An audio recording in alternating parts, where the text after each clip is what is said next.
As the house lights dim and the last chatty neighbor dishes dirt about her doctor's receptionist, the curtains are drawn back to reveal three titans of the universe.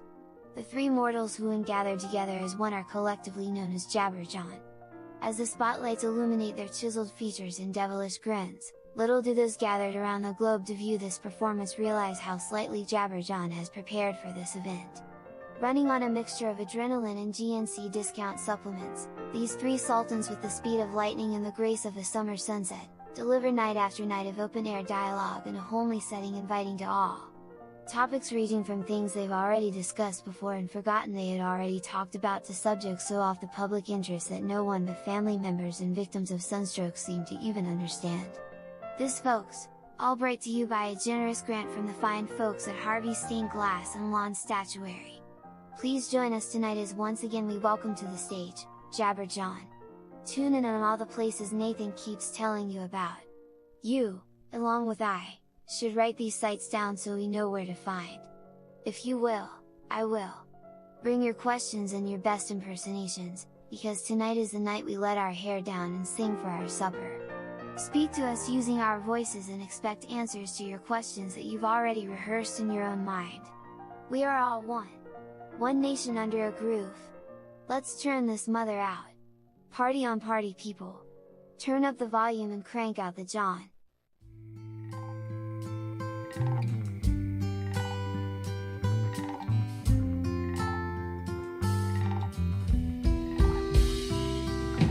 Three little frogs sitting on a log, one of them fell in. One frog said to the other frog, well, you better go get her. Two little frogs sitting on a log, one of them fell in. Last little frog, he sat and thought, good thing they can swim. Jawn, Jawn,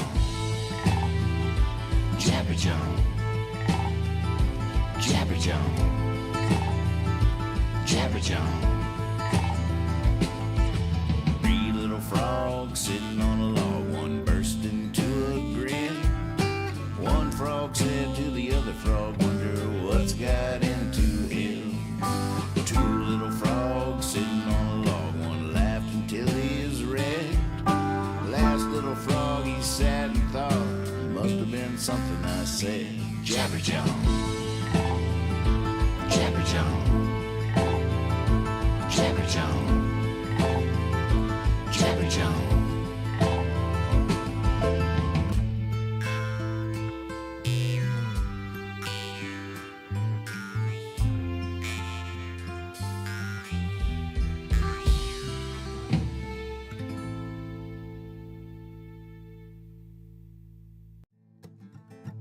Hey, back again, back in the saddle.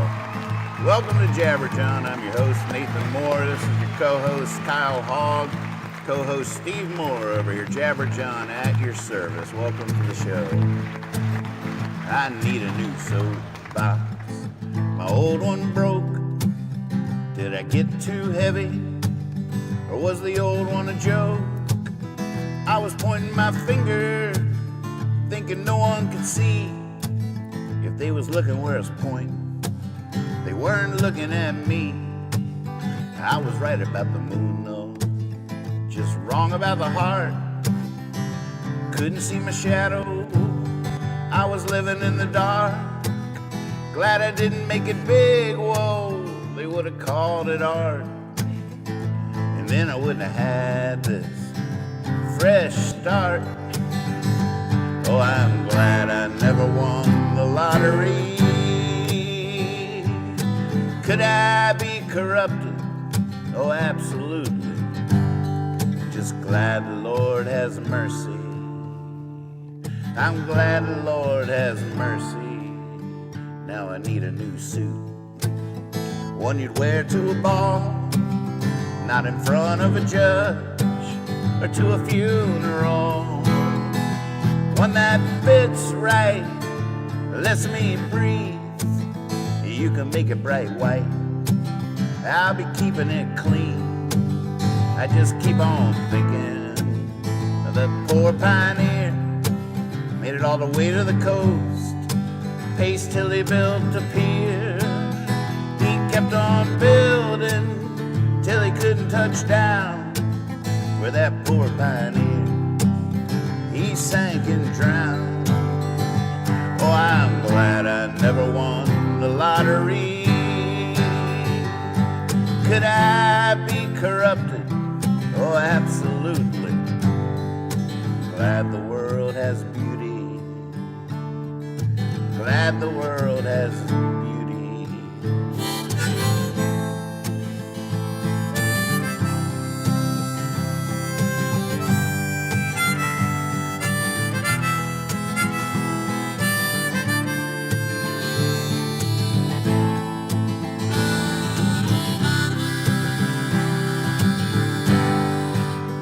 Ain't it all so strange, like living in a circus where lions tame are singing in the chorus. I changed my name, wound up in a forest all riddled with shame.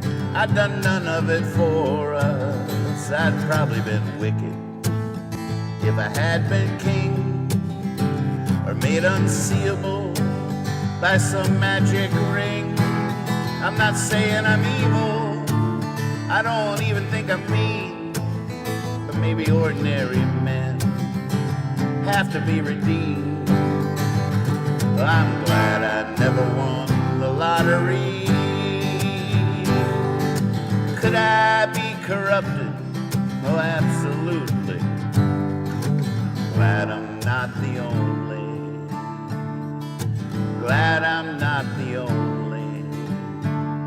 I'm glad the world has beauty. I'm glad the Lord has mercy. And I'm glad I never won the lottery. Thank you, thank you, thank you. Wow. That's one I was just tracking before y'all showed up for the new record we were making. Wow, that's a good one. Oh, thank you. Yeah. Like it. Well, we can't top that. That's why we'll just go to bed now. I wonder Bye-bye. if you remember. There's a verse in there. The whole idea I completely stole from somebody that you would remember, but I don't know if you remember that bit in particular. But the fourth verse is, I just keep on thinking of that poor pioneer, made it all the way to the coast, and paced till he built a pier. He kept on building till he couldn't touch down, and that poor pioneer sank and drowned. Any recollection of where I stole that from?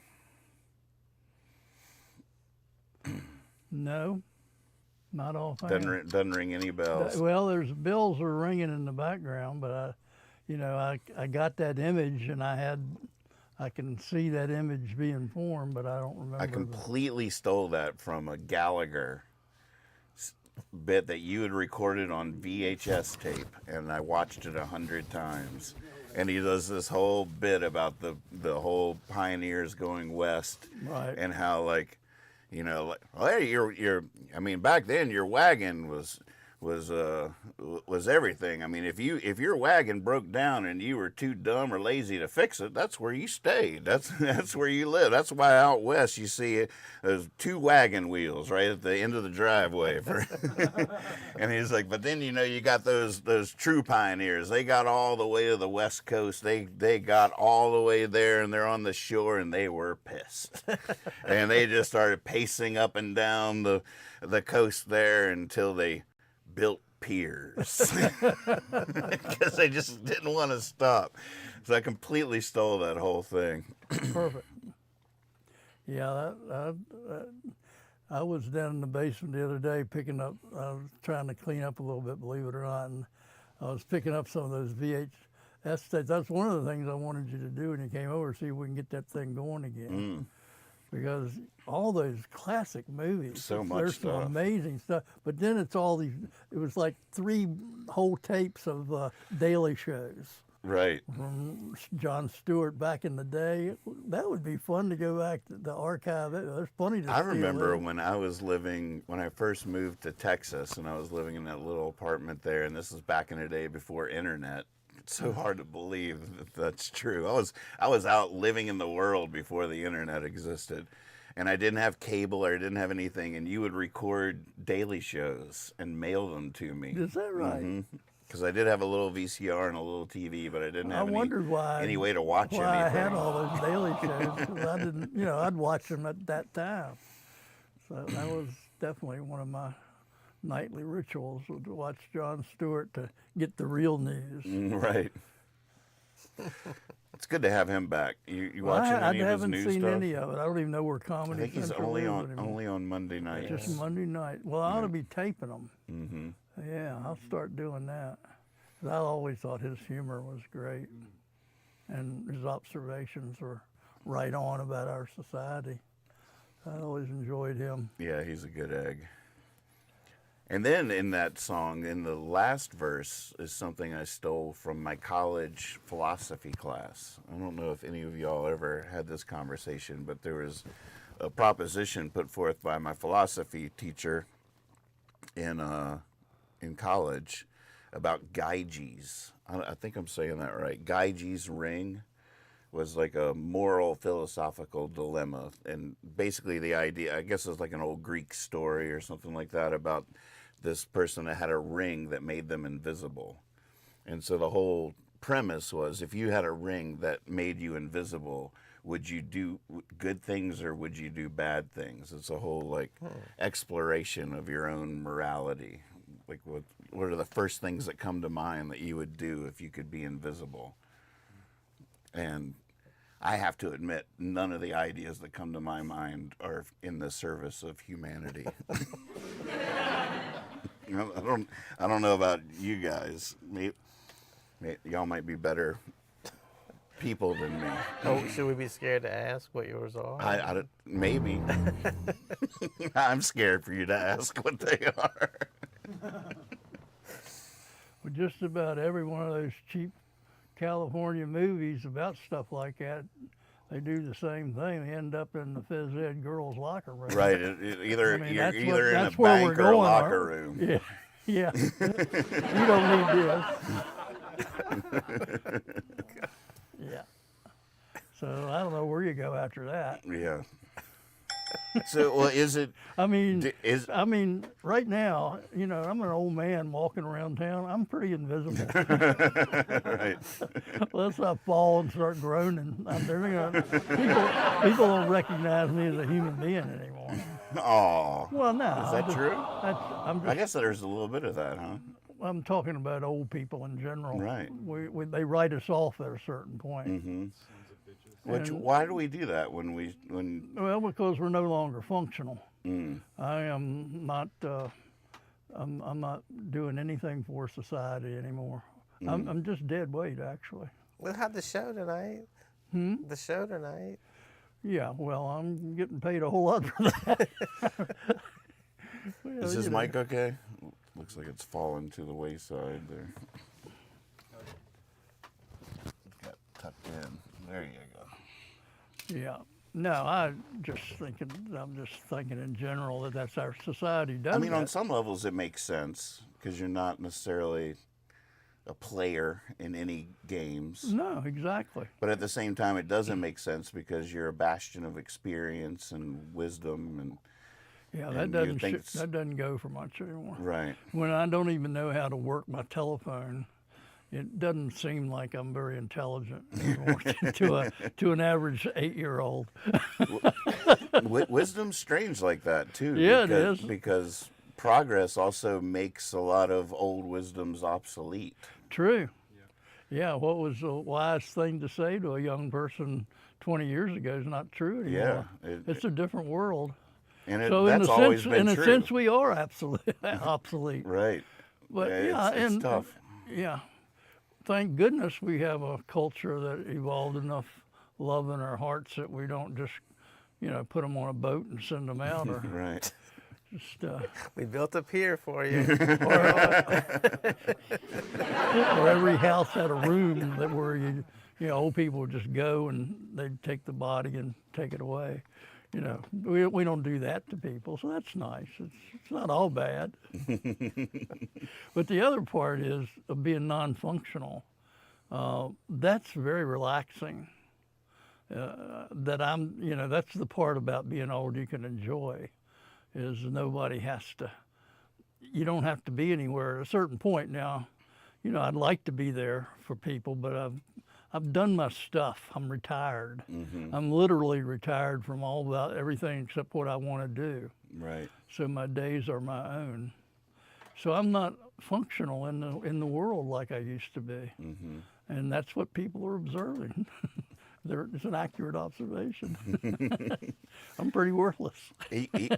Even in my, I'm obviously not as old as you are, but I'm a lot older than I've ever been before. And one of the things that freaked me out for a while was when I was young, I always had this ambition. I always romanticized becoming a wise old man. Like that was my aspiration. If I wanted anything, I just wanted to become a wise old man. But then as I got older, I suddenly, it's that conundrum of the more you know that you don't know kind of thing. And I wasn't familiar with that curve when I was young. But as I got older, I realized, wait a second, I now am much more aware of my ignorance than I've ever been in my life. And it made me really wonder if this wise old man thing means anything, if that's actually a state that is attainable. I doubt that, but you know more about that than I do. Yeah, I don't know the wise. I mean, to be wise to yourself, but I guess it's how you define what you mean by a wise old man, because if you're trying to share it, then that's a different thing. But if you're just staying home being wise, that's who knows? I don't know. But I agree with, I went through that, and I'm at a place now where I think when I was younger old, when this, younger old. Yeah, when I was just regular old, not this old, because I'm a lot older than 76, just because of my body, the way it's broken down and the way I've lived my life. It's just like a car. You can say it, but if it was in the garage all the time, then it's a new car. Mint. It's a mint. Right. But if you've been out there on the road, right, you wear down. So the longer you're on the road, the more you wear down. Well, no matter how many years you are. So I'm pretty old. And what I've found is that being a wise old man is not all it's cracked up to be. Because what you really want to do is be young again and make some stupid mistakes. Right. Because they're fun. Right. Learning's way more fun than knowing. So. Exactly. Well said. Did you make that up? I just made that up. I think that's a new song. So Magpie's saying can't hear Steve. Is it better now? Did we fix that? Well, that might be the best thing ever happened to this program. The restream is not working again, so it's this computer. It's that is lame. Oh, okay, your mic is much better though, so I can see that. Well, at least we got a couple people hanging out in Discord, so we can get a little. If you want to talk to us, hop on the Discord server. Unless somebody wants to open up YouTube. Oh, that's just so sad. What's happening there? Well, for some reason, this computer is no longer sharing the chats. So anybody watching on YouTube that's chatting right now, we're not seeing that like we normally do. We should be seeing Facebook, Twitch, YouTube. All of it should be coming to the Discord, but all we're seeing is people in Discord. But I know it's working on the other computer because that's where I do my daily practice. And so everybody can see it but us? They can't see each other's. But they can see the conversations? They can. No, the chats aren't being shared. So if you're on YouTube, you're just seeing YouTube chats. If you're on Facebook, you're just seeing Facebook chats. And we're not seeing but one? All we're seeing is Discord. So people on YouTube, we don't know what they're saying. Right, exactly. Sorry. Yeah, it is sad because there's some quality people on YouTube. They're insightful, wise beyond their years, old souls, every single one of them. Send us a letter. We'll get it. Now, when you wanted to be a wise old man, what did you consider old? Right. I don't, another thing I might never achieve, just like Walt Whitman or Mark Twain, or just like those gray-haired Gandalf or whatever. I just want, I expected to be living in like Hobbiton or whatever, with a cool little door with vines around it, and people would knock and want to hear my wisdom. What does he have to say? So you considered, I was just reading, that was really, I mean, those were old people, what you're describing. I'm just reading this story now, and the guy's talking about the old lady that drove the school bus. So he's always talking about the old lady that drove the school bus. Then he finds out when he grows up, she was only 30 years old. All the kids refer to her as the old lady that drives the school bus. There are people that are 20 that act like, they're already old. Right. In the way they behave and the way they think. They're set in, and it's not going to change. It's the old soul phenomenon. That's another phenomenon. It is? No, I'm talking about just boring, dumb people. Oh, right. Gotcha. But the thing, even like the Walt Whitman and the Mark Twain stuff, we know them, the pictures of them when they were old. But a lot of their best work that we really remember was written before they were that white-haired old man. Right. That's so interesting. The stuff that we really known for was not when they were like, towards the end. I always thought about that whenever I go to funerals. Like, most of the pictures you see, like, in an obituary and stuff are, like, kind of recent pictures, which I understand the logic behind that is that's how most people who knew him at that time would know him to look. But y'all, look, if I go before y'all, don't let Corey or don't let some old picture of me be like some new picture of me be up there. You know what I mean? You should have it in your will. Right. I want this picture in my obituary. We should all pick our... Look how young he is. He passed away so young. Yeah, that's so right. heartbreaking. It's always sort of fascinated me how, like, for the most part, every historical character that's been a hero of mine or something has had, like, this archetypal image of themselves. Oh, yeah. And Mark Twain, you picture the white suit, the white hair, the facial hair. It's always this moment in time. It's just indelibly stamped. Jim Morrison, you're just going to picture leather, good looking, but each... And so I've always wondered about that about myself. Like, in 100 years, what's the picture on my little bit above my little paragraph about Nathan Moore's contribution to civilization? What's the archetypal Nathan Moore image? And it's funny. I was hanging out with two friends this weekend, two female friends, and they were both raving about how good looking you were. Oh gosh! And one of them lives in Tennessee. I was like, man, I said, yeah. I was like, well, have you seen him lately? And they're like, no, I haven't seen him for a while. Man, he was just a good looking guy. So not this version of me. Well, they haven't seen, but so their image of you is, I mean, I don't even know when they moved away from Stanton. I don't know when it was, but it's sort of the same thing. They remember, so when I was talking about you, that's what comes to their mind, shirtless, walking around downtown, in my leather pants, slapping people to the side. I've got music to perform. Out of my way. So we're getting closer to the picture that you should have on this. It's a tough one. I still haven't become my Mark Twain version of myself. I don't know if I ever will. Well, I see people now like. I don't even, do we age the same? Like, I can't really understand why everybody just looks so eternally young these days. Because you're so old. Even, like, is gray hair less of a phenomenon than it ever was? Or That's what I was getting ready. Did your dad have gray hair?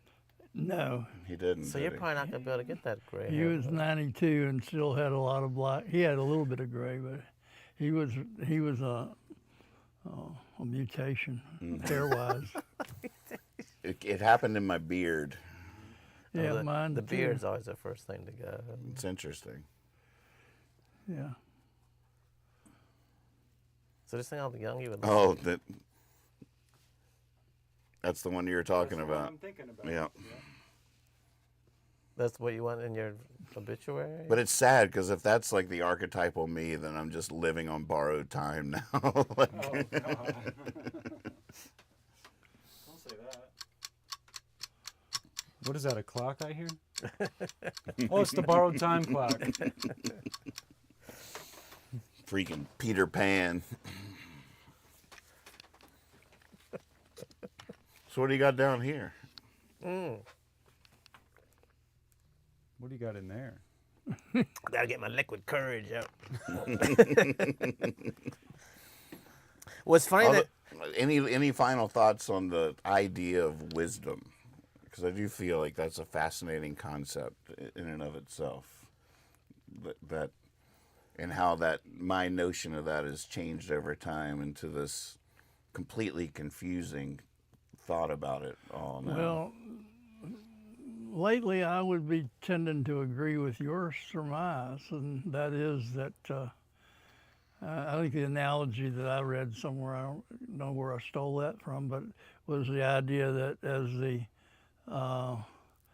as you discover new lands of knowledge, what you really do is increase the boundaries of the areas that you don't know anything about. Right. Which is just another way of saying the more you learn, the more you realize what you were saying. That Right. the more I learn, the more I realize I was dumb. What I'm going through right now is a kind of an inverse of what you're talking about, and that is I'm realizing that so many of the things I took for granted as body of knowledge about how the world works and how people work was all stuff that was fed to me or that I interpreted when I was very young and is complete bullshit. Mm-hmm. It's just not true.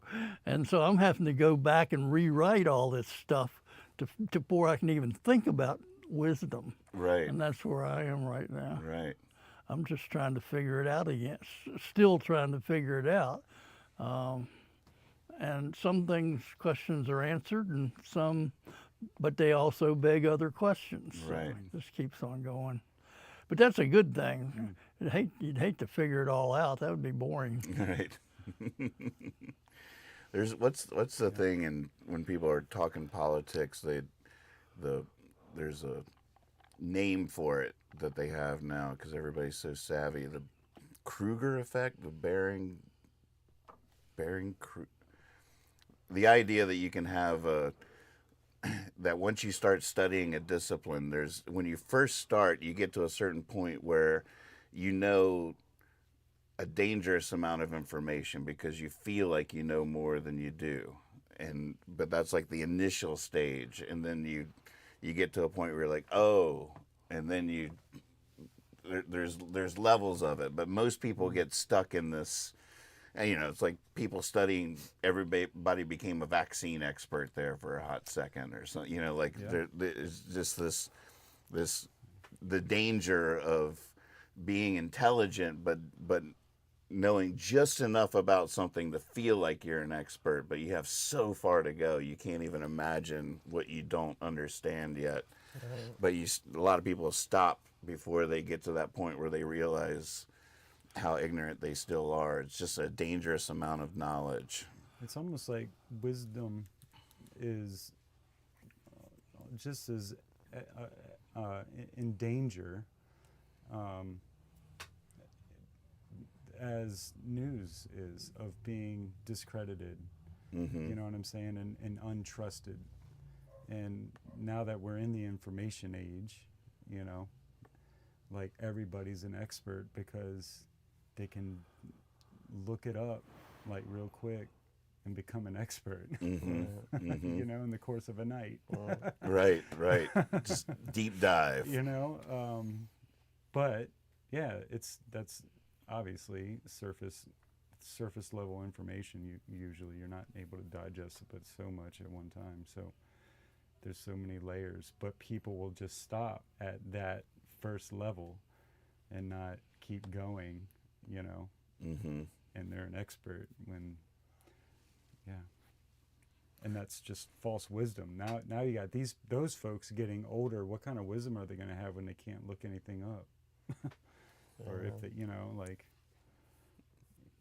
just learning this stuff that. Oh, Magpie says Lex needs a mic if he's going to talk. Oh, it's on. Yeah, I was just reading. I was using my ASMR voice. Sorry.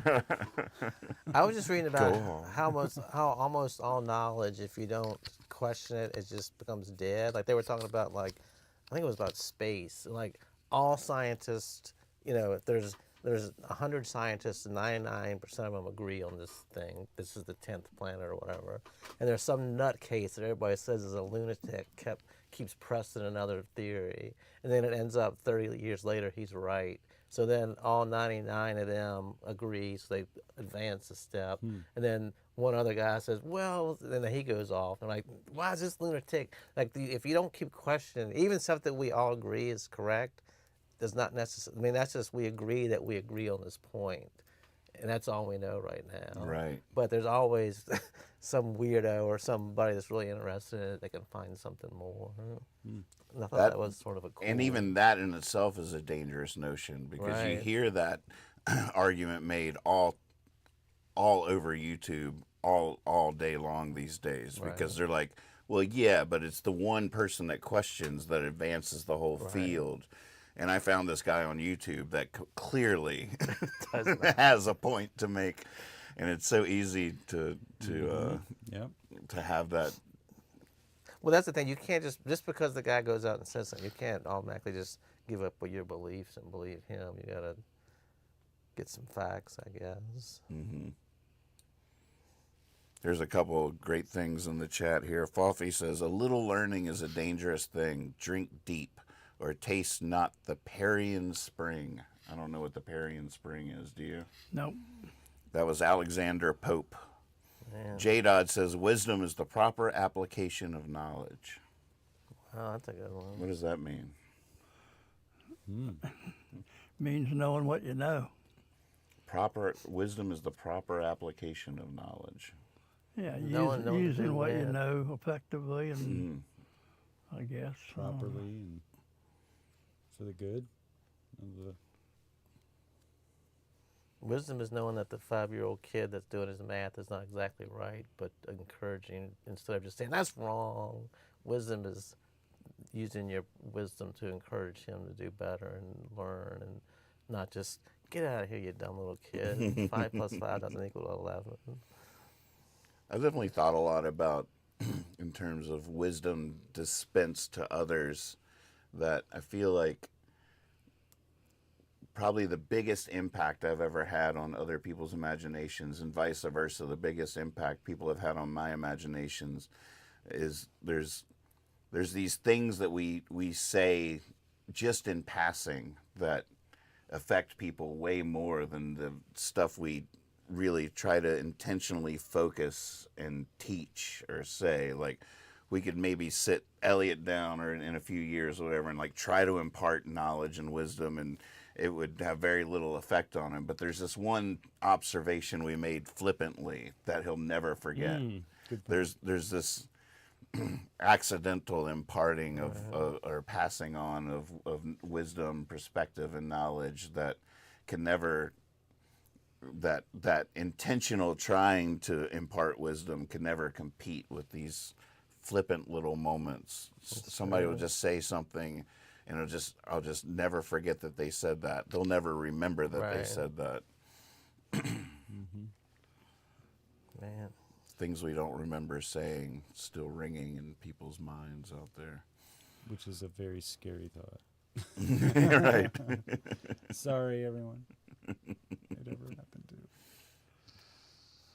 Well, I think part of wisdom would be involved there would be that if you're wise, you understand that the knowledge that you have and that you might impart from your life and your experience might not be what that other person has lived and experiences. Everybody is different. Everybody thinks differently and everybody learns differently, and that's what you were alluding to there. You pick up on things you don't even know you're picking up on. You pick up on whether someone respects you or not by the way they treat you, not by the words they use. And we all feel that and we all know that. But, you know, I think wisdom understands that I can't tell you how to live your life because I'm not you. And once you do that, then you're not trying to, in other words, trying to teach someone something is not wisdom. That's all. You know. Yeah, I like that. Somebody write that one down. Ding, That was a ding. good one. I don't even know what I just said. Trying to teach somebody something is not wisdom. Like, Yeah, I mean, that's as a teacher, that's, Trying to teach someone something is hard work. It's not wisdom. you know, I'm not, when I'm teaching you a skill, I'm not imparting wisdom. I'm teaching you a skill. And there's not any relationship to that. As from your, as a teacher, does it, my observation of flippant aside comments have more impact than intentional? Oh, that's what I was agreeing with you on. In other words, you know, you can say anything you want, but people are interpreting all kinds of things, body language and verbal and eye contact and things. You know, we're learning a lot of different ways, just like our senses. We're picking up on all kinds of things, not, you know, visual and auditory and smell and touch, and they're all, you're receiving data on all that, and then you're making up your conclusions, and so is everybody else. But we're also recording different data. Right. Because our brains have developed differently. We have different mission statements. Or, Definitely. as a songwriter, I'm grabbing onto people's phrases or observations way different than anybody else would. Well, you know, you just look at somebody's life and you can just say, well, what is it? What's your passion? What are you? What do you do during the day? And that's very instructive about how do you spend your day. I don't know why I said what that has to do with anything, but I said it anyway. So what'd you bring us? Okay, well, it's funny that you said about the hats and you came down with a hat on, so that ties in. When we were talking about Dylan at the Newport Folk Festival, All right. and if I had seen this album 3 weeks ago, it would have meant nothing to me. But my mom's friend gave me a bunch of albums, and this is the 1959, Oh, look at that. 1959 Newport Folk Festival. 1959. And this, like I said, this? that's just to remind me what to look for. So, and we were talking about how Seeger had a fit when Dylan came out with the electric guitar because it was breaking up. And this is the opening two paragraphs of the 1959 Newport Folk Festival. I'm a terrible reader, but I'm going to try to read it. I believe it was Bronowski, the eminent British physicist, who touched on the unity in hidden likenesses. So that's the phrase, the unity in hidden likenesses. As I write these notes, I think back to the Newport Folk Festival, the incredible, though altogether logical weekend in July, blah, blah, blah, and the unity in hidden likenesses. Did these two score and more artists belong on the same stage together? They were also different in appearance, in approach, in manner, some bold and outgoing, others inward, subjective, in personal history. Some of them were simple generation past, others of a more complex generation present. Some dazzlingly commercial and attack, others by contrast starkly primitive. Yet the very nature of their musical interest, folk song brought into focus their hidden likenesses. So I was like, that's what Seeger was worried about, because Dylan was totally breaking from something that on their own album they were Celebrating. Yeah. Or so undermining their since we had just intention. talked about that really hit home. Yeah. But so while I was looking at that, I found that album. Let me see this. Look at that. Folk Festival at Newport. So who would have been on here in 59? Joan Baez surprised me. Oh, Odetta, Joan Baez, and Bob Gibson, the new Lost City Ramblers, and Barbara Dane, Sonny Terry, and Brownie McGee. So not that different from the performers Dylan was performing with. Right. Very true. So, Seeger probably was like, don't you remember a few years ago what the album cover said? But so I found that, and then I found this album of kids songs, and the cover is a bunch of kids and a kangaroo with a bat. And I thought, why is the kangaroo? That's sort of violent that the kangaroo has a bat. And it sort of made me chuckle. And then I turned it over, and they're playing with darts, and the one kid's shirt is covered in blood. What? Oh, it really is. So I'm like, what kind of album is this where they're playing with lawn darts and the boy's shirt, it's either a tie-dyed or it's covered in blood. It looks like it's covered in blood. It really does. And it does say, if you like this album, you'll love this one, and it's Monster Mash. So that sort of freaked me out, what we were thinking about our children back in the old days. Well, the kangaroo's just playing baseball, though. There's a baseball, and there's the guy up here with a glove. I just thought he was beating the kids with it. And then this one absolutely blew my mind. The person that I got these from, the gentleman has passed away, but he grew up and lived in Stanton. And this album came out in 1972. And I'm trying to imagine where you bought this album in 1972. Talk about mint. These are in amazing Can you condition. see the cover of that? You can't see it. I actually have that record. You do? I do. So I don't know where in Stanton in 1972 you bought an album of somebody giving the bird. Oh, my goodness. Put your hand in the hand. Power to the people. Like, where would you even buy that nowadays? Like, what's the... Black Swan. Yeah. So I thought that was very strange. 1972. Wow. So Me that... and you and a dog named Boo. I like the last I don't song. know that song. You know that song? Oh, yeah. Yeah, You know, do? You probably know that if you Oh, yeah. heard it. I can't remember who did it, though. I like the title of the very last song on there. Another Day If... I don't even Oh, wait. Is that 3 different titles? I think it's the one song. Or maybe, Another Day of Booty Butt? No, I think it's Another Day and If, and then Booty Butt. Booty butt? Booty Butt, since redundant. Lord And then, in the world. if anybody knows me, you know that if I had my choice in life, I would do nothing but look for used albums and books. But so I was at a thrift store in West Virginia recently, and I found this very sort of 70s looking Leon Russell album. Wow. Which I thought was a cool cover. Wow. But then I opened it up, and this is the coolest picture of a human I've ever seen. Look how badass Leon Russell looks. Oh, my goodness. Let's see. That is a musician from the 70s right there. Now you know my inspiration. Yeah, you look like Leon Russell. You gotta look. He looks like he maybe doesn't know he's having his photograph taken or that where he is. And then this, I think this is like early computer generated their band's faces on an old time picture. Oh, they had to actually cut them out and and paste them on. That's so funny. But I looked this album up, and the album was released just like this with no gatefold.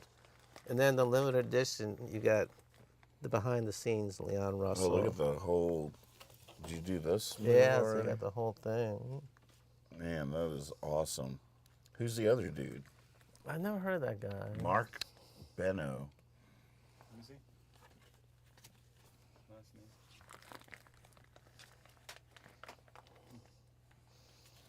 But I just thought the striking difference between the outside cover and the inside cover was pretty cool. I was on my way.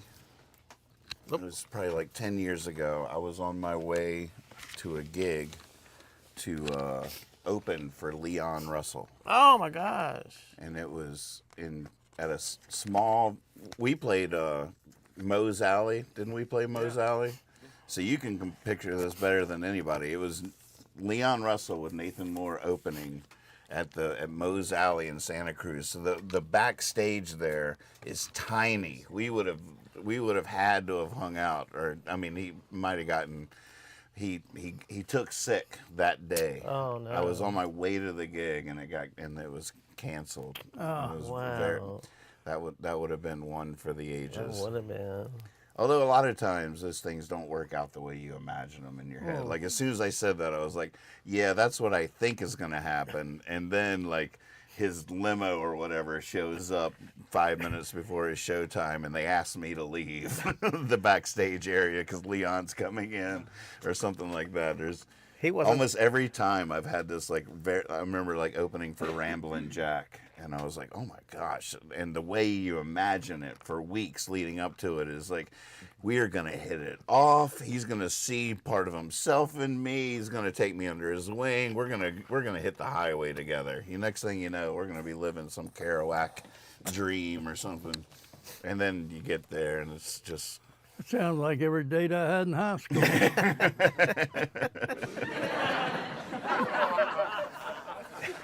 You should have been dating such old men in high school. Well, back then they had that long hair. I couldn't tell.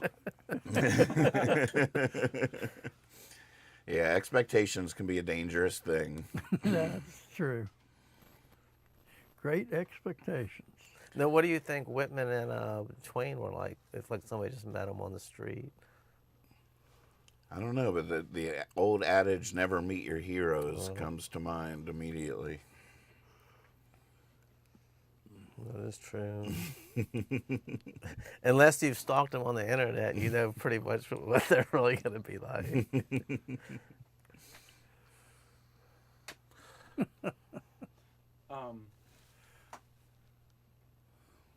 I opened for Leon Russell once, You did? and it's not a great story, but I was playing in a band called Puddinhead. Puddinhead? Puddinhead, and we opened up for him at this little dive like sports bar on Shore Drive. What is up with that? Yep, it was called a place 90s? called no 2005. maybe? Wow. 2004, 2005, maybe, yeah, somewhere around in there. And this sports bar had like expanded a little bit and built like a bigger stage, and I guess they knew somebody that had some connections with booking, and NRBQ played there. Wow. Opened up for them too. Wow. But Leon Russell was one of them, and he stayed in his bus the whole time until literally walked from it to the stage. Right. No interaction. That's what would have happened to with me. anything. I had dreams of him watching our set. Right. And we were playing original music and stuff. You know, it wasn't stuff that I was involved in writing, but it was fun to play. Right.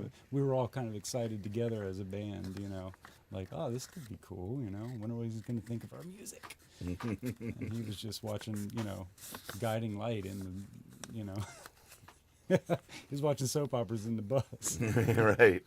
That's exactly what would have happened to me, too. I would have had all these daydreams about him checking out my set and the conversations and, like, coming up with the perfect conversation starters and all that kind of stuff, and doing my deep dive research so I'd have something to talk about. And then he spends the whole time on the bus, comes right onto the stage from the bus. I remember when I opened for Greg Brown, I was so intent on on all these stories not happening. I was like, this has to go right.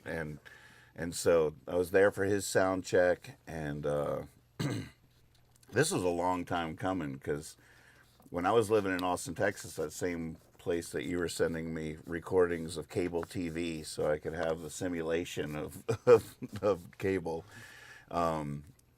you were on the phone and you're like, you got to hear this guy. And you'd recorded Greg Brown on a cassette tape off the radio in Vermont or something. I was in Vermont, Yeah, you were. and I heard him on public radio, and he blew me away. And you held the phone up to the radio and turned me on to Greg Brown, and I immediately, within like 2 verses, was like, oh my goodness, this is the whole thing. And ever since then, and then he played in Austin, and like 3 times I tried to get the opening gig for him in Texas and different places, and finally the day came like 3 years after that phone call and me hearing him. I was in Santa Fe and talked to the promoter that I knew Greg Brown was coming, and he was like, okay, you can open the show. And so I was opening for one of my heroes, and I was like, all right, this has to go well. So I was there early, listened to his sound check and stuff, met him before my set, and I just went up to him and I just told him, I was like, please listen to my set. You have to listen to my set. And made him sort of promise to listen to my set. And he was like, all right, yeah, I'll check you out. So then I get introduced and I go out onto the stage, and the backstage in this place was, he had the stage right here, and then over here was a door, and then the door went down these stairs, and at the bottom of the stairs was the green room.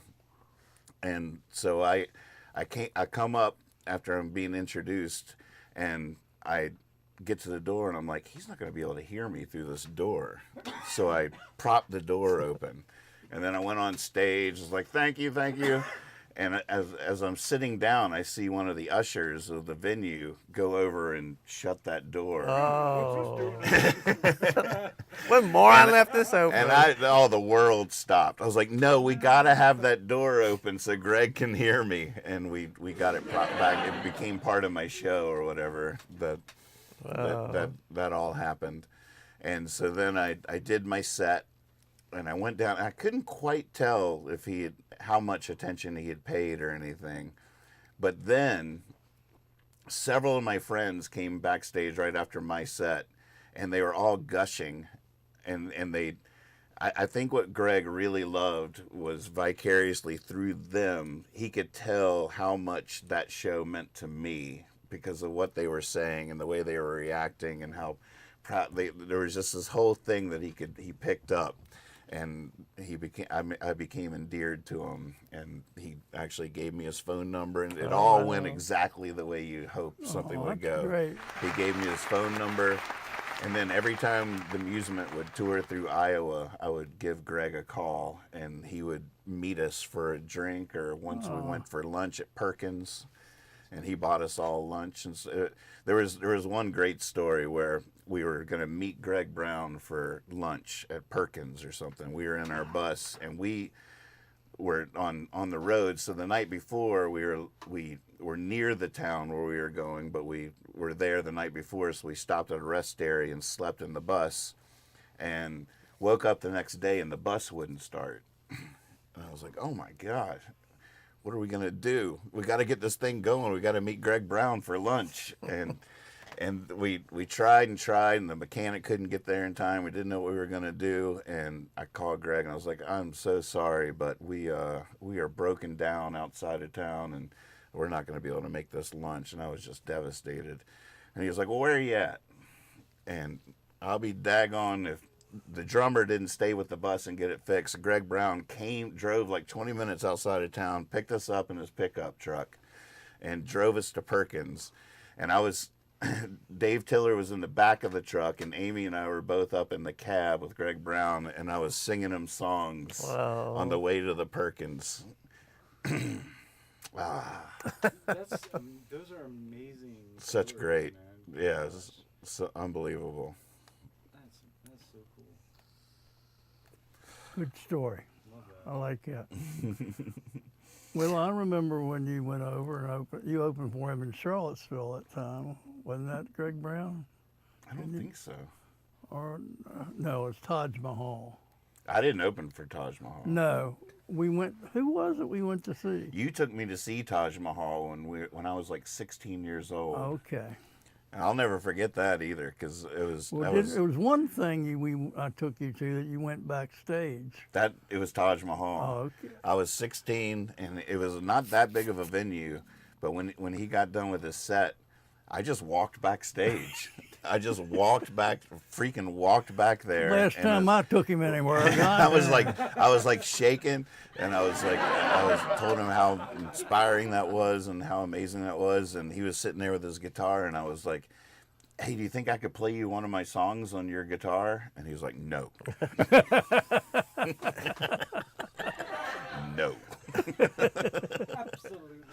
never forget it. No. So most people, if they were invisible, would be in a girls' locker room or robbing a bank. Nathan would be at a Taj Mahal backstage. I'd be backstage. I'd be backstage somewhere. Freaking people out because his guitar is just playing. What the Hey, heck? whoa!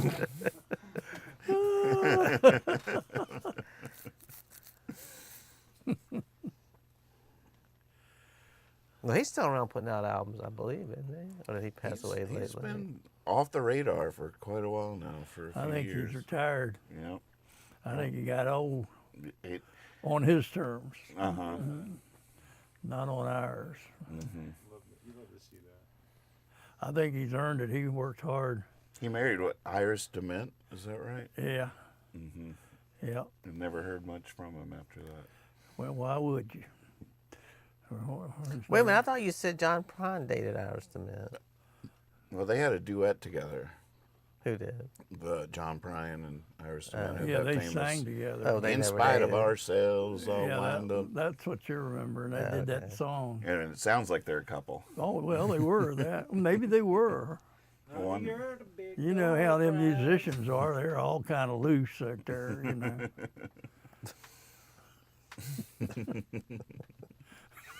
Swinging. That's what I hear.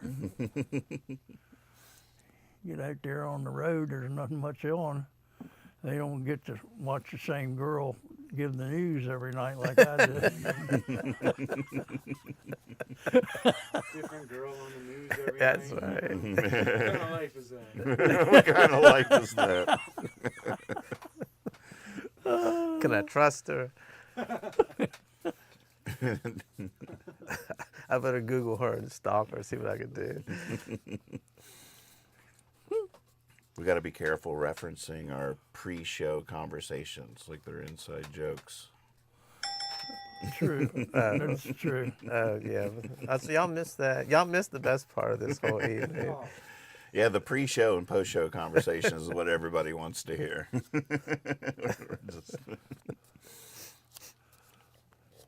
The best part is when the show's over, a bunch of people we don't know just come in here and ask if they can get on the talk to us. Like, no.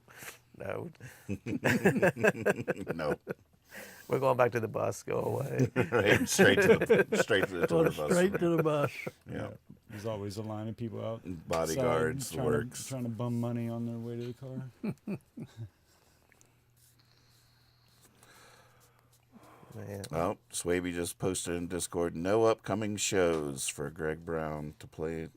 Request a show. So he's on Greg Brown's website and there's nothing on his calendar. Let's request a show, right? Yeah, let's do it.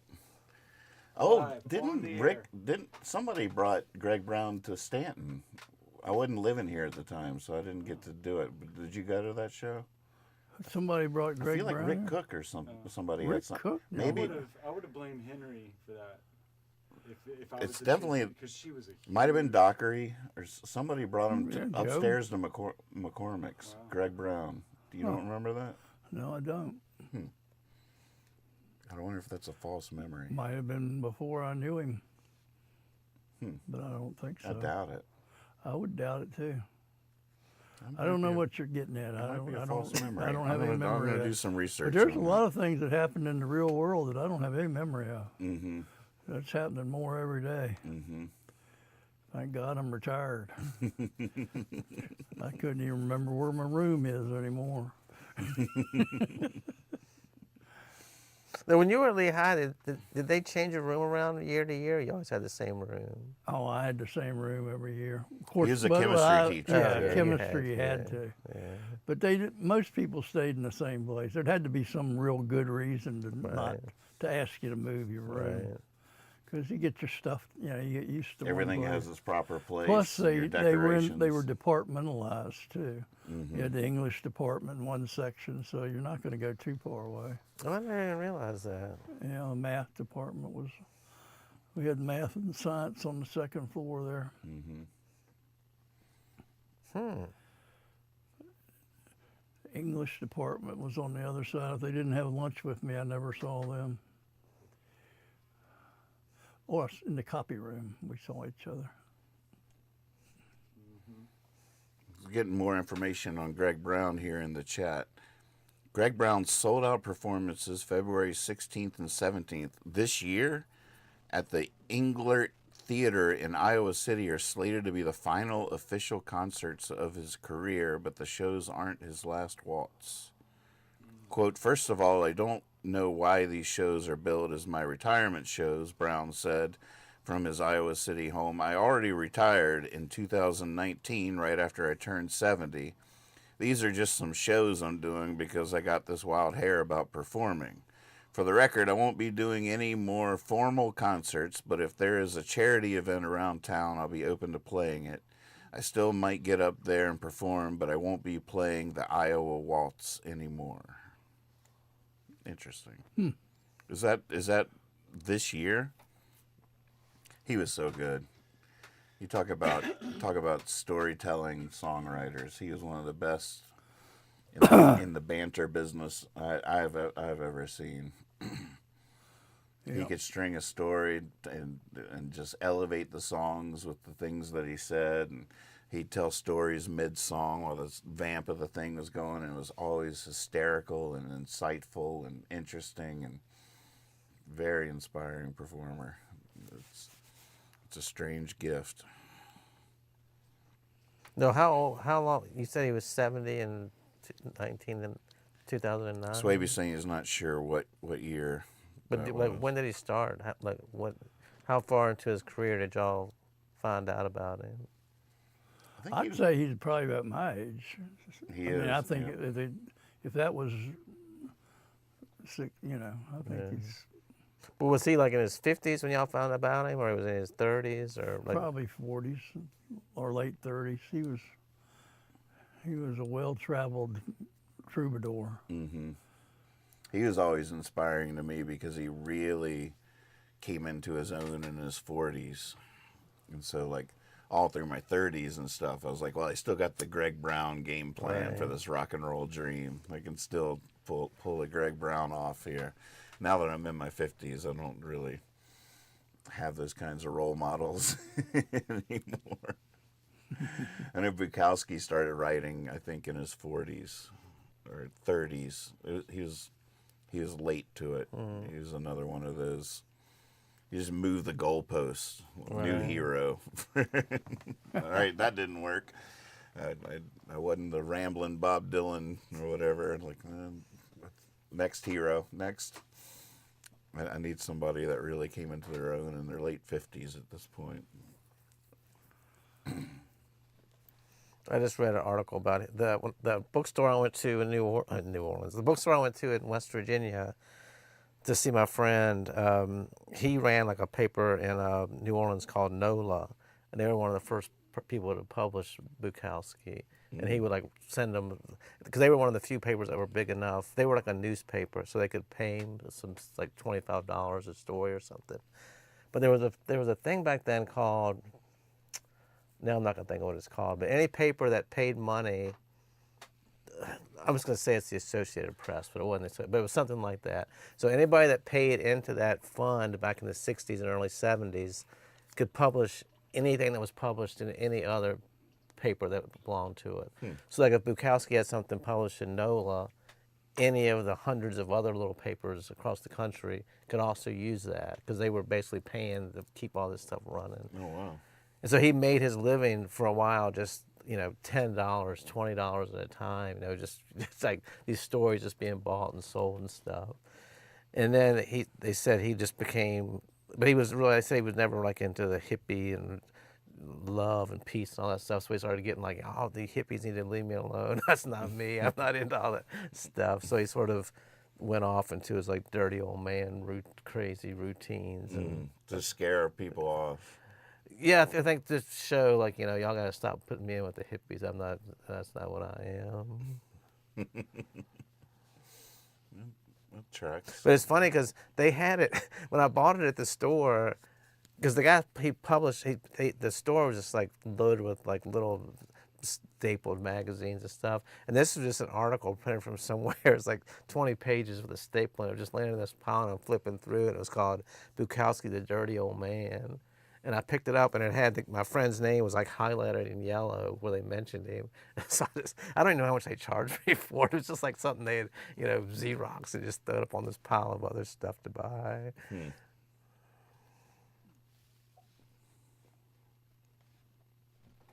Oh, I meant to bring my copy of Ulysses too to show you how beautiful it is, the big copy. Where's that book you just had? It's about the same size as that book right there. Ulysses is? Jeez. Just when I was telling you, I couldn't ever read it because it was always in a paperback size, and that bigger book, I could hold on to it and wrestle with it a little bit better. Big print. That's what I checked, but when I was going to bring it over here, it's not really bigger print, but it's not substantially bigger, but bigger that, your brain's not bludgeoned into submission from one page. You can get like through 3 pages probably before your nose starts bleeding and you got to put it down. It's always been really funny to me that really old books, because they were trying to save on ink and paper or whatever, are such tiny print. And that was back before like electric lighting a lot, and like they didn't. I feel like they didn't. Yeah, it doesn't make any sense because only old people read that stuff. Right. And when you get old, you can't see. Didn't make a whole lot of sense. Now, how many books do you think that they were actually printed in large print? Like, do they make all bestsellers in large print, you think? Nowadays? Yeah. Now there's like a market for it, and they can just make anything to order. So Yeah. it's definitely an exciting discovery for my aging eyes. Large print books, all about it. Do you use readers? I do use readers. Yeah, that's what these are. Normal up here, readers down here. Because I don't like fumbling with them when I need to see, So It's funny how obstinate you can be about stuff like that. Like, oh, I don't need readers. For years past when I needed them, I never would be willing to try them. And then eventually I broke down and I was like, what an idiot I've been for the last however many years. I refused to even try this. Just, I'm like that with toilet paper. I know what you mean. I like my toilet paper to have large print on it so I can read when I'm sitting there. Dad and I had a little adventure yesterday. Oh yeah, tell me about that. Dad, I'm so proud of you. First of all, because I guess a month or two ago, he had finally gotten his aquarium outside. Like it had sat there and gotten really decrepit, I guess is the right word. The water was all murky and it was a symbol of death. Yeah, it was. And so you got the gumption up at some point to finally get it out of your house, and it was outside, and then some people cleaned it, and then you were sending out text messages, who wants this aquarium, and didn't have any takers, thank goodness. And then recently, I guess you had a change of heart to bring it back into your house and do it again. You want to tell that story first? Well, just to say that that symbol of death is not a bad analogy, because over the winter when I was really sick, I kind of given up hope on a lot of things. So the aquarium was one of the things I just said, I don't want to fool with that anymore. And it's just like, I just don't have the energy to do that. So to get it going again, it just gave it, it's like a symbol of hope to me. Now it's a symbol and of life. And now, after yesterday, every time I walk through on the way to the kitchen, and that light's on and the bubbles are going, it makes me happy. It's just really an emotional thing. So it's a statement of hope, is what it is. And it's working, because Elliot had a great time, and went out I was with so glad Elliot you did. It was really important that you did that yesterday. I was proud of you. that's awesome. That was really cool, and it worked. Well, the truth is, we couldn't have done it. Yeah, If it you would have hadn't been a lot. there. I couldn't do it. I got out in the water, and that picture that I put on Facebook, I was in the water for about 5 minutes, and then they had to pull me out and say, I'm glad I taught him CPR. Yeah, we had to resuscitate it. I didn't get wet or anything. I just fainted. I just passed out from fright. But we went out to the river to catch critters for his aquarium, And we got a pretty good bounty, I gotta say. Like We did good. it didn't feel super fruitful at the time, but once we got them into the aquarium, I realized we did some got pretty good two work. crayfish, Yeah. a darter, these are different types of fish, a darter, a sculpin, 3 baby rock bass, is what those were, those little ones, and 2 minnows. And one minnow was hurt on the way in. He didn't make it. Oh, so he didn't make it. He didn't make it. That's not the one you were talking No, about. there was a little minnow that didn't look good either. And I thought it was just not enough oxygen because they're a fast water. They like more oxygen. But during the night, he recovered. Oh, that's cool. And he's just swimming around having fun. Little Lazarus. Yeah. It's so funny because the 3 little baby rock bass, we dump all of them into the aquarium, and immediately the 3 little baby rock bass are all a little school. They're all just hanging together. It's they like are- schoolyard rules or something. They're all together all the time. They just immediately are a group of 3 swimming around. So amazing. So if they live, will they grow to full size in the aquarium? They'll get bigger, but they won't get anything like that. I mean, they could if you fed them other fish and things. I mean, they would grow. But yeah, aquariums tend to stunt fish because they react to the environment. So, And they eat less, or? well, there's in an aquarium there's going to be less food for them to grow to the size they want to grow. Because you're not going to be able to feed them like other fish, which is what they like to eat. Right. Interesting. So, But I thought it was like I thought it was a myth that like a goldfish will grow to the size of the bowl. That's a myth. it's right? a myth in that sense, yeah. But they, if you don't feed them well, and I do think there is something about the size of the, how much do they want to grow or need to grow. But the natural thing is for them to get as big as they can, as quick as they can to protect themselves. But if there's not enough food sources around, they're not going to be able to do that. It's interesting, though. Because the assertion at that point is on some level their psyche is deciding the growth of their Right, body, yeah. which is Just like an wisdom. interesting proposition. Yeah, that doesn't quite, that's hard to figure. Just like wisdom, your surroundings have a huge influence on what you're gonna take in and hold, and how your brain grows. And I guess, does it physically stunt you? I don't know. Is that why I'm so short? I don't think so. That was right up there with the 100th monkey thing of things that I was taught as a young person that I used as like a metaphor for very meaningful things for years before I found out the initial information I got was all BS. That you ever heard the 100th monkey idea?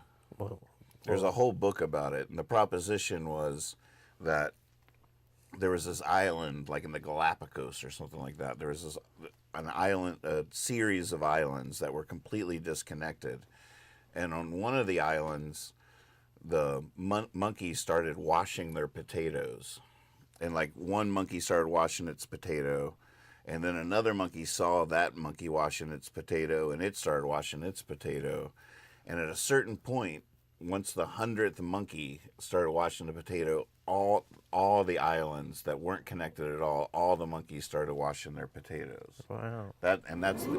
So the idea was in terms of like social change and stuff like that, that there's a tipping point at a certain, as you lead by example, and then people start picking it up, and at a certain point it just flips over into the collective consciousness, and we evolve.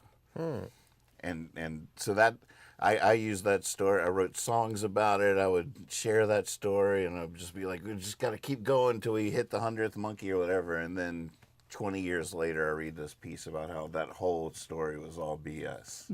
That never happened. But they were real trying to life. get everybody to believe it, and if everybody did believe it, maybe it would have come true. Right. I mean, yeah. I mean, there's still some truth there that you're using that as an example of. But the goldfish in the bowl was another one that I learned. I heard that such a great metaphor to explain so much that, and then come to find out like, no, that's not true. Goldfish don't Wash change. potatoes. Right, goldfish don't wash potatoes. You can put a goldfish in a bowl, but you'll never get it to wash the potato. True enough. Now, what does it mean? You can lead a horse to water, but you can't make it drink. What is that? Mm-hmm. When I was in my bowl print days, I changed it. You can lead a horse to water, but you can't make it think. Mm-hmm. Mm-hmm. Now, what is that whole concept when you can't make it drink? Well, I guess it just means Like you can show somebody the way and give them the knowledge, but you can't make do them, it for them. Yeah, okay. There you go. Yeah, that works. Give a man a fish, he eats for a day, teach him to fish, and what does he do? Eats for a lifetime. Eats for a lifetime. There's a opens the fun new store. meme on that old adage for more left-wingers love to point out. It's a lot easier to learn on a full stomach. You can give a man a fish and teach him to fish, and it's a lot easier to Right. learn when you're not hungry, when you're Right. not starving to death. That's true. Gosh, that really is true. Hey, Silas.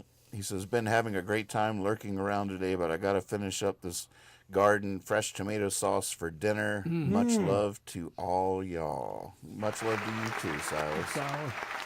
Been seeing a lot of great tomato concoctions on social media. I even had someone private message me a big picture of they're making tomato jam. I don't know if I've had that. We got some bacon jam up there though that we bought at the Dukes of Hazzard Museum the other night when we were passing through Lou Ray. We spontaneously stopped in to the Cooters.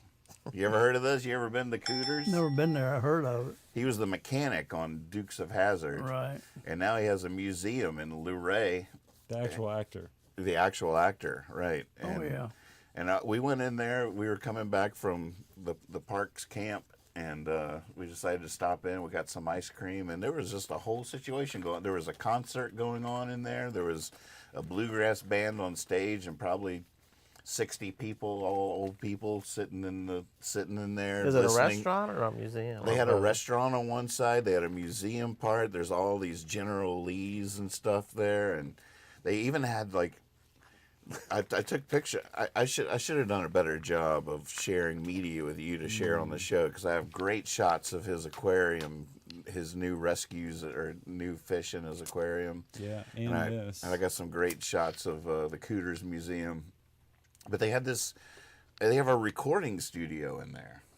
I don't know, like back in the day, what it was used for, but there's this whole thing like Hazard recording studio.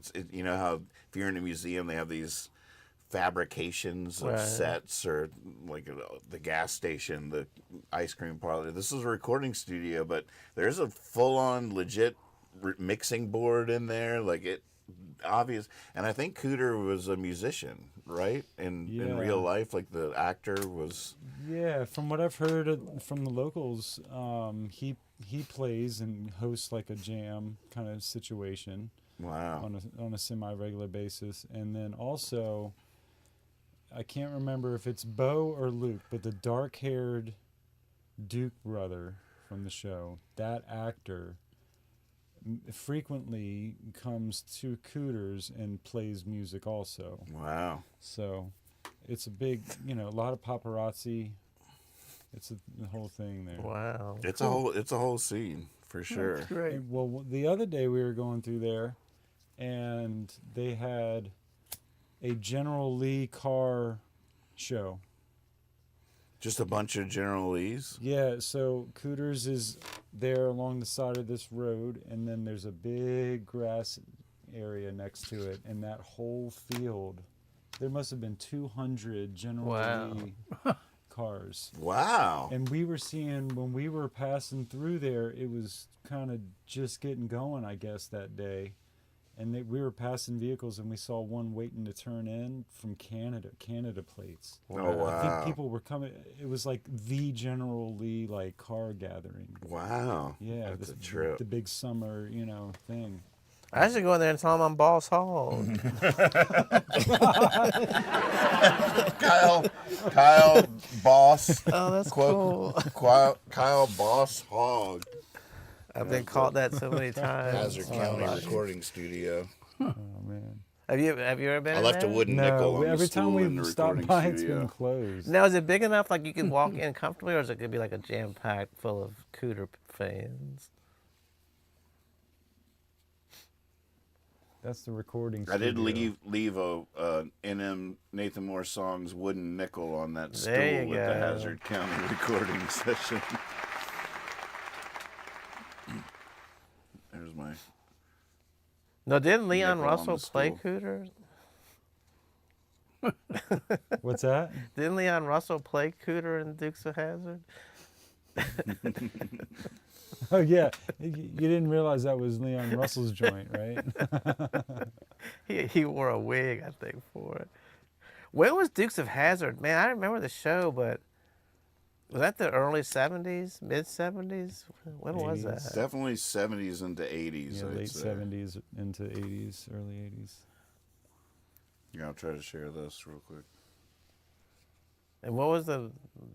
Is that where? That's where Daisy Dukes came from, right? Isn't that her name, Daisy Duke? Barbara Bach Is that who that was? was one of them. What are we looking at right That's there? Dad's aquarium. Yeah, what is that That's a fish? crayfish And what's the other a one? darter. Nice. I think the crayfish is about to walk past the sculpin. Oh, he's happy to be there. You could tell. Yeah, they look good in there. It's really fun. Looking forward to checking in on them next time I'm there. Probably eating them for dinner when you go over there. Well, any final thoughts? Now, do you when you take the net out, you just recognize those fish just by looking at them, or you have to look them up and see what they are? You just know them. I know them because I lived on the river for 20 years. Right. And All your life, too. Well, I had aquariums. I've always, I mean, that's the thing I enjoy. I was talking to Hunter today about that. It's like, it's a way of studying behavior.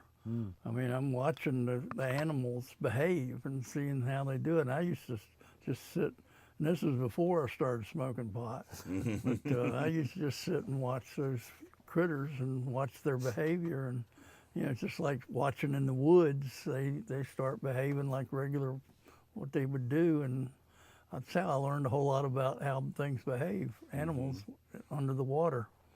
I've always had that, you talk about fantasies of what you would like to do. I've always wanted to be able, like when I go fishing, my dad would take me fishing to Elkhorn Lake or one of the big lakes. I just would love to be able to walk around the bottom of that lake and just see what was going on down there. And that's what you can do with an aquarium. It's like being on the bottom of the lake. But I always wondered where the fish were and how they traveled and where they ate. I just was fascinated by that. But, today you can just drop them. You have those cameras, you just drop them down there and see everything. It's amazing. Some of the things, technology today is amazing. I just love the bird calls. I mean, I just sit out there and turn the thing on, and in 5 minutes I look and see all these different birds that, I know all of them. There's none of them I say that couldn't be there. Right. They're very good. That is neat. But when I was a kid, to be able to hold something up and hear a bird, and then that's one reason I'm not good with bird calls, because I did all my bird watching alone. Right. And visually I could look them up, but normal with hearing I couldn't do that. So I never really learned bird calls very well. But that machine is just wonderful. That is pretty neat. So you got an app on your phone that Yeah, just hears the birds Cornell and tells you University. what the bird is. Yeah, That's so visually or sound, but the sound is the one I like. Now, are you brave enough if they like say you go down like 2 or 3 miles under the ocean with one of those submarines. Would you do that? Or would that be freak you out too I much? wouldn't really care to do that, but I'd like to be looking. I'd like to be in my room watching a camera that was doing that. But I don't have a need to be in the bottom of the. That was the whole thing. I didn't want to go down there. Really go down there. I just wanted to see. You weren't what about was to scuba dive. Yeah, no, I didn't want to scuba dive. And I didn't want to wear one of those big helmets and walk around. I just wanted. Oh, that's a fun image. Just wanted to see what was down there. Christmas is cut right around the corner. Those big helmets with the tube that Can you goes all the way imagine to back the in ship. the old days being brave enough to jump over the side with one of those things on? No, I can't. We're not sure if it works yet. Yeah, I we know, don't. they We're just- about to learn some unfortunate facts about pressure. Screw it on real tight, and they put a tube up there. Yeah. I would have jumped off the tube, would have got caught and torn in half. And it's not as easy to breathe as I thought it would be. Oh. It's all arcane and everything too, so it's like, all right, we got it hooked up. Everything's good, right? You can breathe, and you're like, and they're like, no, I'm dying. And they're like, all right, here we go.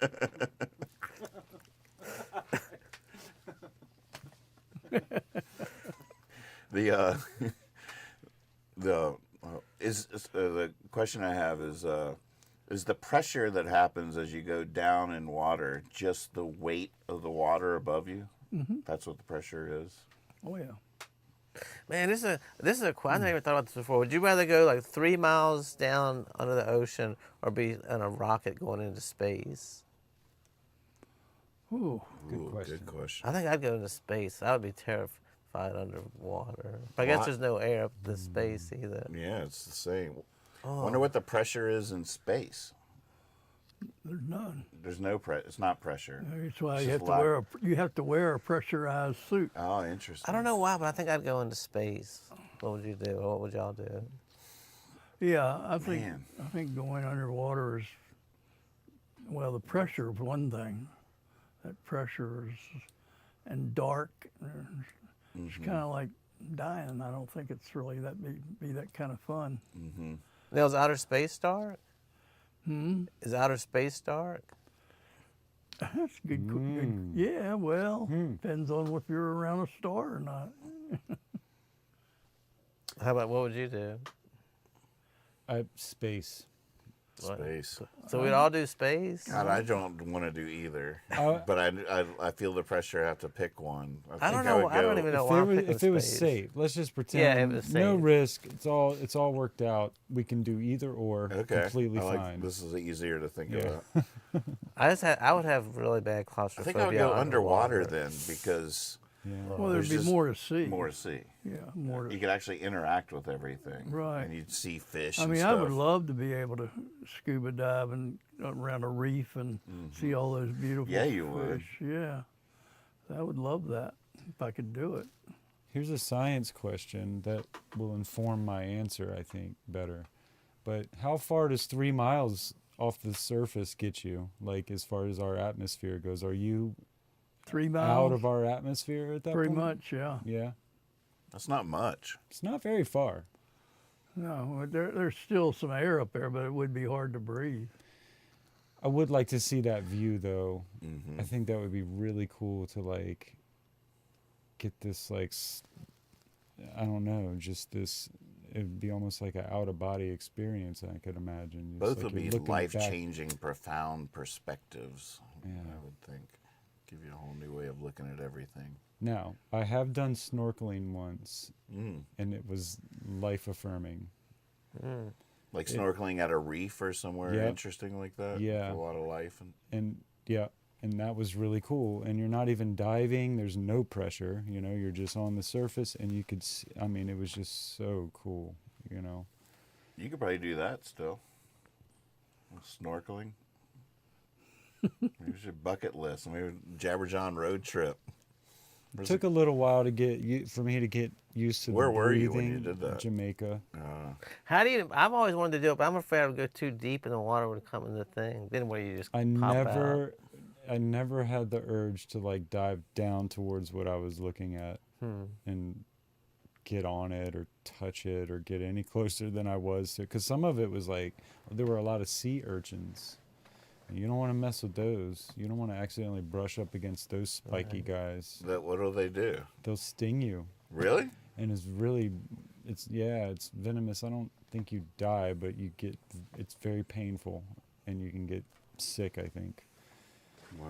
I remember there was somebody, the first time we went on Jam Cruise, I don't know if you remember this part of my experience, but on the very first night, because we play for like 8 hours, and I was still kind of new to an upright, and I completely chewed through the skin on these 2 fingers, man. On the plucking ones, I mean, they were just, it was disgusting. Bone.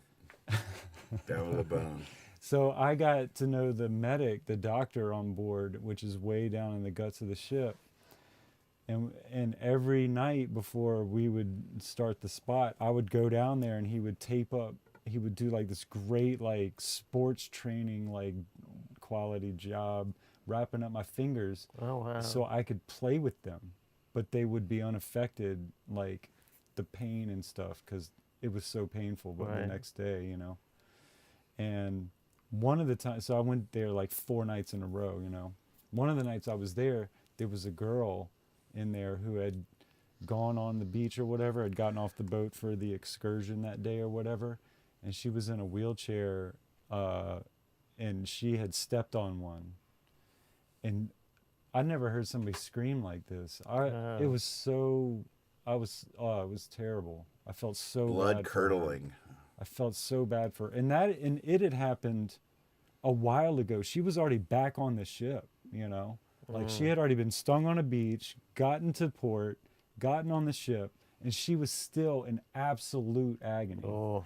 Like, I couldn't believe it. Oh, man. And I was like, what happened? A sea urchin, you know? And I was like, oh my goodness, remind me not to stay. So, she's been playing baits with her feet. You don't want to do that. But I saw her later on that boat. She was still in a wheelchair. She had her foot all bandaged up, so she wasn't walking around. Her friends were like wheeling her around, and she was in good spirits. She did the rest of the thing, you know. But oh gosh, wow! Apparently, it's very painful. The new Aliens is showing at the theater. Oh, that's true. At the Hulls Drive-In, even. Oh, is it? Mm-hmm. So if you want to go experience outer space. Thank you for joining us for Jabber John this week. We sure do appreciate you. I'll try to figure out how to get the chats working again for next week. We've isolated the problem, I feel like.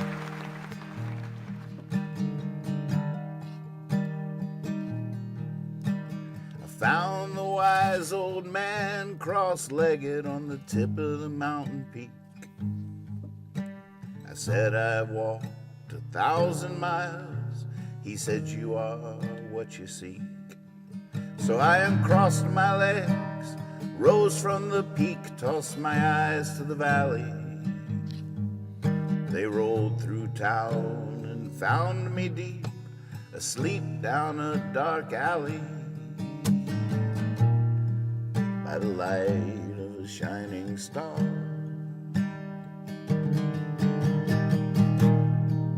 by the dark of a dim-lit bar.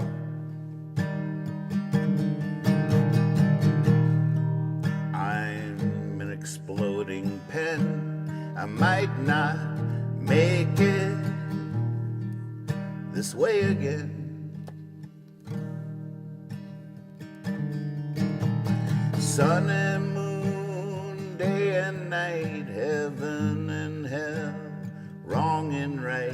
For all I know, from all I've seen, there must be 2 of me. One to rise and one to be ashes, one to fall and one to fly.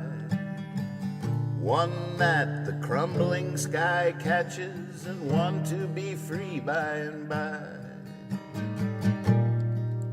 The light of a shining star,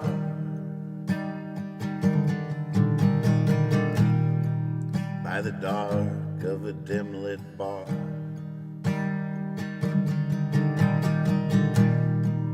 I'm an exploding pen. I might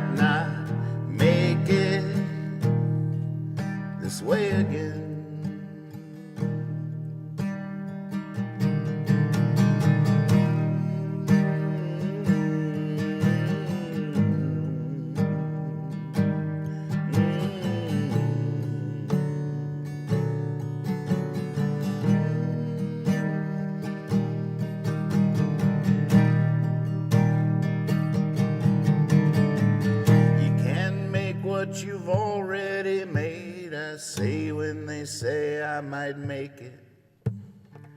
I steal poems, I borrow shade. If a chance floats by, I take it. Fellow inmates of this round world, these bodies, these thoughts in our head. Save all the reasons you'll pray nevermore. Tell me all about it when I'm dead. By the light of a shining star,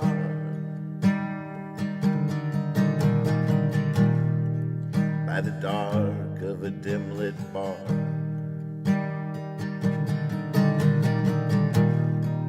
I'm an exploding pen. I might not make it this way again.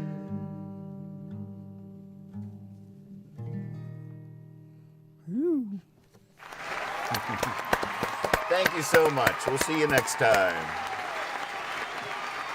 Party on, party people. Farewell. How did you come up with exploding pen?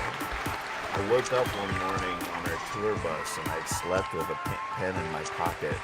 And I found a gas station and went to the bathroom at the gas station and I pulled down my pants and my whole right leg was blue. And at first I thought I'd severely injured myself. I didn't remember, 'cause we had been drinking the night before. I thought, God, how did I get this bruise? And then I realized that a pen had exploded in my pocket while I was asleep.